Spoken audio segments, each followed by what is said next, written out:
When grief doesn't follow the rules, finding your way after losing a child. I recently had the profound privilege of interviewing Letitia Jackson, a woman whose very existence redefines courage. When tragedy strikes, most retreat. Letitia stepped forward. Her revolutionary work in grief advocacy hasn't just transformed how we understand loss, it has literally saved lives. In communities where silence around grief has been the suffocating norm for generations, Letitia has created oxygen. Her insights form the foundation of what I'm sharing today. Wisdom that challenges our cultural silence around grief and offers a pathway forward when the unthinkable happens. The first time someone told me it gets better with time, after a devastating loss, I wanted to scream, time, as if grief runs on a predictable schedule, as if there's some invisible clock counting down to the moment when your heart magically mends itself. But that's not how grief works, especially not when you've lost a child. There's no timeline, no five neat stages that you progress through like levels in a video game, no graduation day when you finally get over it. And yet, our society remains stubbornly committed to the myth of orderly grief. We've created this bizarre expectation that mourning should follow a tidy trajectory, like a business plan with quarterly goals and measurable outcomes. It's been 6 months. Aren't you feeling better? You should be moving on by now. God doesn't give you more than you can handle. These platitudes aren't just unhelpful, they're actively harmful. They create an expectation that grief should be efficient, productive, and above all, invisible. This pressure falls particularly hard on Black women who've long carried the impossible burden of the strong Black woman stereotype, expected to endure, persevere, and keep it moving no matter what. But what happens when the pain is too big to contain? When the loss of a child shatters everything you thought you knew about yourself and the world? This is where Letitia Jackson's insights become so vital. Through our conversation, she emphasized that grief isn't something to get over, it's something you learn to carry. And how you carry it matters deeply. Consider Tasha Hunter's story. After losing her son to gun violence in Chicago, Tasha faced not just the crushing weight of her grief, but also the suffocating silence around it. In many Black communities, discussing child loss remains taboo, wrapped in layers of stigma, shame, and spiritual expectations to be strong and trust God's plan. Tasha initially did what many of us do. She suffered in silence. She smiled at church. She went back to work. She tried to be normal for everyone else's comfort. But inside, she was drowning. I remember sitting in my car in the grocery store parking lot, she told Letitia, screaming until my throat was raw. Then I fixed my makeup, walk inside, and nod politely when the cashier asked how my day was going. This disconnect between our internal landscape of grief and the external pressure to appear okay creates a dangerous isolation. It's like being trapped in a burning building while everyone outside insists there's no fire. Tasha's turning point came unexpectedly at a community vigil for victims of violence. There, surrounded by other mothers who had lost children, something cracked open. For the first time, she spoke her truth aloud. I don't know how to live in a world where my son doesn't exist. That vulnerable admission became the first step in her healing journey. It led her to therapy, to support groups, and eventually to founding the Tasha Hunter Foundation, which now connects hundreds of grieving mothers with mental health resources each year. What Tasha discovered, what Letitia Jackson emphasizes in her work, is that grief requires witnesses. not fixers, not advice givers, witnesses.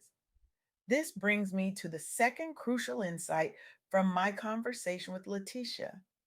Community isn't optional when navigating profound loss, it's essential. But not just any community, the right community. Rachel Cargill understood this when she established the Loveland Foundation's Therapy Fund after losing her younger brother. She recognized that many Black women face significant barriers to accessing culturally competent mental health care during bereavement. The statistics are sobering. Black Americans are 20% more likely to experience serious mental health problems than the general population. Yet, only about 25% receive the treatment they need, compared to 40% of white Americans. These disparities widen dramatically when it comes to grief support. Rachel's solution was brilliantly direct: remove the financial barriers by providing free therapy sessions with practitioners who understand the unique intersection of race, gender, and grief. Since 2018, the foundation has funded thousands of therapy sessions, creating spaces where Black women can process their pain without having to explain, justify, or minimize it. In therapy, one participant shared, I didn't have to be strong. I didn't have to protect anyone from my feelings. For 1 hour each week, I could fall apart completely and know that someone would help me gather the pieces. This permission to fall apart, to be messy, angry, confused, and devastated is revolutionary in communities where emotional containment has been a survival strategy for generations. As Letitia Jackson pointed out in our interview, the expectation that Black women will endure suffering silently isn't just a cultural stereotype, it's a legacy of historical trauma where expressing pain could literally put your life in danger. Breaking this pattern requires intentional community building. It means creating spaces where vulnerability is not just allowed but honored, where tears are not signs of weakness but expressions of love, where the full spectrum of grief emotions, from rage to despair to the guilt of occasional joy, can exist without judgment. Karen Eubanks Jackson embodied this approach when she founded Sisters Network, Inc. and its Healing Circles initiative. After losing family members, including children, to cancer, Karen noticed how little acknowledgement there was for Black maternal grief in mainstream support resources. The Healing Circles provide something precious: culturally specific spaces where Black women can share their stories without having to translate their experiences or tone down their expressions of pain. Participants report feeling seen for the first time in these gatherings, where facilitators understand both the clinical aspects of grief and its cultural dimensions. One mother who lost her teenage daughter to sickle cell complications described her experience in the healing circle. I didn't have to explain why I kept my daughter's room exactly as she left it. I didn't have to justify why I still cook her favorite meals on her birthday. Everyone just understood. This understanding, this freedom from explanation, creates the conditions for authentic healing. But community support isn't just about emotional validation, it's also about practical help during a time when even the simplest tasks can feel overwhelming. Letitia Jackson emphasized this practical dimension of support. Grief affects your cognitive function, your memory, your ability to concentrate, your energy levels. Sometimes the most loving thing someone can do is mow your lawn or stock your freezer with meals or sit with your other children while you take a shower. This brings me to the third and perhaps most powerful insight from my conversation with Letitia. Your story has power. When you've lost a child, silence can feel safer. Talking about your loss means making it real again and again. It means risking awkward responses or hurtful platitudes. It means watching people squirm with discomfort.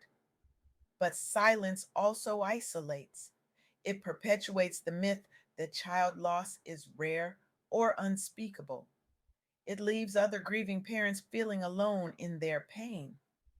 Tasha Hunter discovered this when she began speaking publicly about her son's death.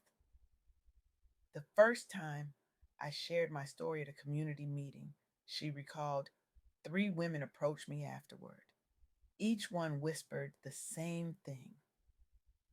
I lost my child too, but I've never told anyone how I really feel. By breaking her silence, Tasha created permission for others to break theirs. This ripple effect is what Letitia Jackson calls grief advocacy, using your story not just for personal healing, but for community transformation. It's about challenging the cultural silence around child loss, about demanding better support systems, about changing how we talk about grief, especially in communities where stoicism has been valorized at the expense of emotional health.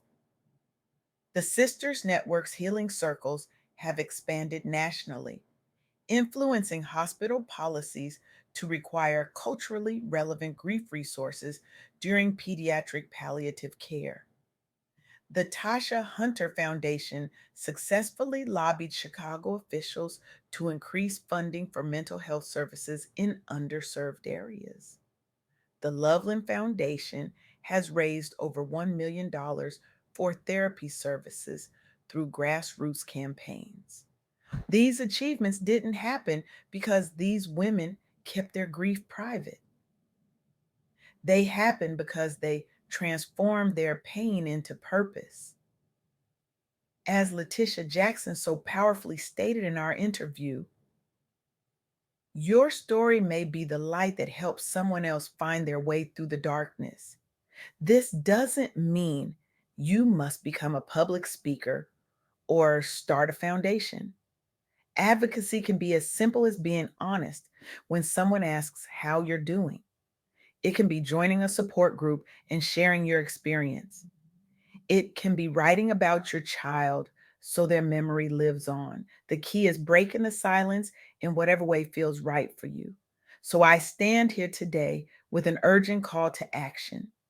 We must revolutionize how we approach grief in our society, starting now, starting with us. If you've lost a child, I challenge you to find one safe person to share your true feelings with this week, and not the sanitized version, the real, raw truth. If you know someone who's lost a child, I challenge you to reach out, not with advice, but with presence. Say their child's name. Ask to see pictures. Listen without trying to fix.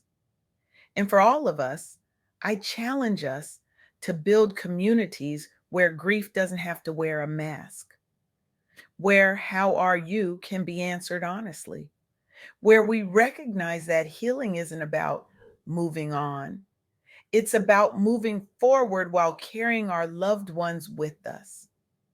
Because grief that's witnessed becomes grief that can heal. Pain that's shared becomes pain that can transform.